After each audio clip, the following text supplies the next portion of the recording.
The Whispering Baobab. It was the year when Mr. Adiza arrived in our village, Adamo. The sun had just risen, casting golden light over the dusty paths, and the air smelled of fresh cassava cooking. I was standing in the village square with my mother, waiting for the new teacher to arrive. Mr. Adisa stepped off the old bus, carrying a suitcase in one hand and an old, worn leather book in the other. He was tall, with a smooth, dark complexion and a confident smile that made the air around him feel lighter. I still remember how the village women reacted to him. They whispered among themselves, eyes wide with curiosity. He was different from the others. There was something about him that caught their attention. Amina, my older sister, was the first to notice his charm. She laughed easily when he spoke to her, her voice light, her cheeks flushed with excitement. She talked about him for weeks after he arrived, saying how kind he was, how polite, and how helpful he seemed. Even the older women in the village, who were usually slow to trust outsiders, said he had the potential to bring change to our children's education. My family, like many others, was hopeful. The elders spoke highly of Mr. Adisa, praising him for his education and his city upbringing. He was well spoken, and his presence in our village felt like a blessing. Until that day, the day everything changed. It was an ordinary evening. The sun had just set, and the stars began to appear in the sky. I was walking home from the market with my mother when I noticed Mr. Adisa standing beneath the ancient baobab tree. He was speaking to Amina, my sister. I couldn't hear what they were saying, but I could see that something was off. Amina had always been lively, full of life and joy, but that evening her posture was tense. She kept glancing at Mr. Adisa as if she were nervous, but she didn't pull away. What caught my attention next was the way other girls from the village, black girls like my sister, started appearing from the shadows, walking toward the baobab tree. They didn't speak, but they joined the circle around Mr. Adisa. At least 10 of them were standing there, as though they had been called by an invisible force. I felt a chill run down my spine.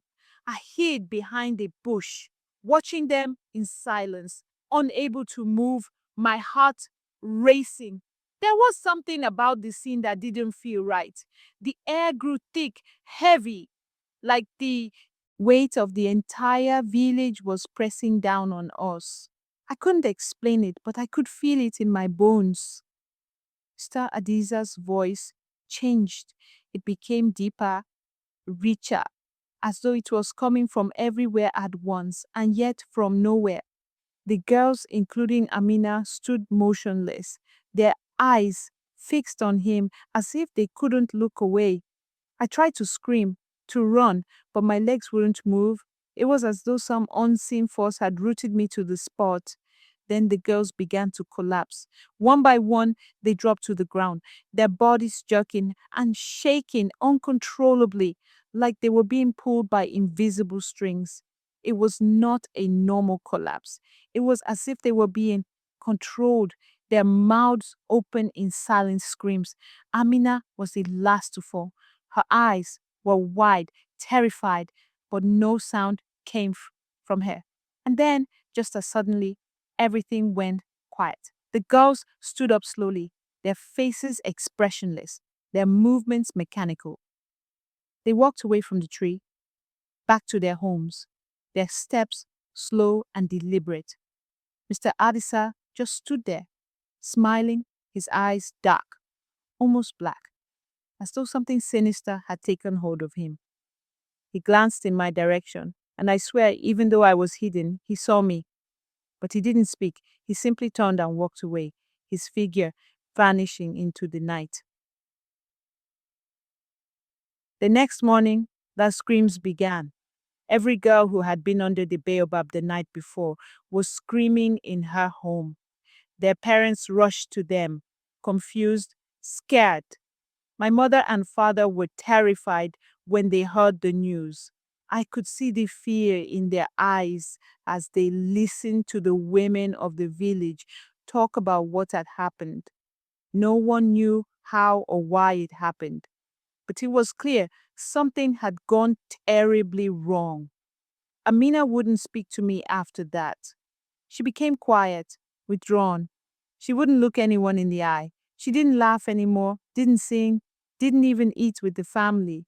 It was like something inside her had changed, something dark and cold had taken hold of her. I tried to ask her about that night, to understand what had happened, but she just stared at me as if I were a stranger. She said nothing, not even a word of explanation. It was as if she had lost herself completely. A few weeks later, the truth came to light. Every girl who had been near the baobab tree that night, every girl, including Amina, was pregnant. I couldn't believe it. It didn't make sense. They didn't know how it had happened. They couldn't explain it. The elders called a meeting, their faces grim and filled with confusion. Some whispered that it was a curse. Others believed it was the work of spirits. But no one had an answer. What was even stranger was the way the babies were born. The village midwives, Mami Kemi among them, had never seen anything like it. The babies were born in silence. No cries, no tears. Their eyes were black, dark as night, and they stared at everyone as though they were judging them. It was as if they could see straight through you, as though they knew things we could never understand. Amina's pregnancy was the most troubling of all. She had never been with a man. She was still so young, barely a woman in the village's eyes. Yet she carried a child, a silent, watchful child. We could all see the emptiness in her eyes as the pregnancy progressed. She would sit by the fire for hours, just staring at the flames, not speaking a word to anyone. I remember one evening when I tried to speak to her again. I asked her, Amina, do you remember what happened under the baobab? She looked at me, her eyes cold and distant. She said nothing, and then softly she whispered, I don't remember, but I feel different. I feel empty. Weeks turned into months, and the village grew darker with the passing days. The elders warned everyone to stay away from the baobab tree, but some of us could feel it, the pull, the haunting presence of the tree, as if it were alive. And then one day, Mr. Adisa disappeared. No one saw him leave, and his hut was found empty.